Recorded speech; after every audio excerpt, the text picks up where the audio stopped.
Ernakulam Kakkanad collectorate വളപ്പിൽ മരം കടപുഴകി വീണു. മോട്ടോർ വാഹന വകുപ്പിന്റെ കാറിന്റെ ചില്ല് തകർന്നു.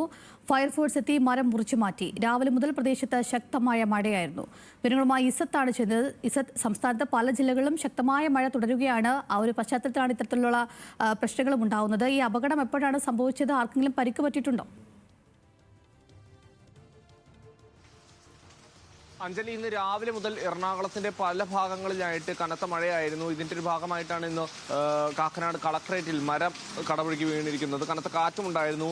അപ്പോൾ ഇന്ന് ഉച്ചയ്ക്ക് 2 മണിക്ക് ശേഷമാണ് ഈ ഒരു മരം MVDയുടെ വാഹനത്തിന്റെ മുകളിൽ ചാടുന്നത്. ഈ കാക്കനാട് കളക്ട്രേറ്റ് ഭാഗങ്ങളിൽ MVDയുടെ വാഹനങ്ങൾ നിരവധി പാർക്ക് ചെയ്തിട്ടുണ്ട്. ഈ പാർക്ക് ചെയ്തിരിക്കുന്ന ഒരു വാഹനത്തിന്റെ മുകളിലേക്കാണ് ഇപ്പോൾ മരം വീണിരിക്കുന്നത്. ഇപ്പോൾ മരം പൂർണ്ണമായിട്ടും മുറിച്ചു മാറ്റി, മരച്ചില്ലകൾ പൂർണ്ണമായിട്ടും മുറിച്ചു മാറ്റി എന്നാണ് നമുക്ക് അറിയാൻ സാധിക്കുന്നത്. ആളപായങ്ങളൊന്നുമില്ല എന്ന് മനസ്സിലാക്കാൻ സാധിക്കുന്നു. അഞ്ജലി, ശരി, മഴ രൂക്ഷമാവുകയാണ്, മഴക്കെടുതികളും ഉണ്ടാവുകയാണ്. ഇസത്താണ് വിവരങ്ങൾ നൽകിയത്.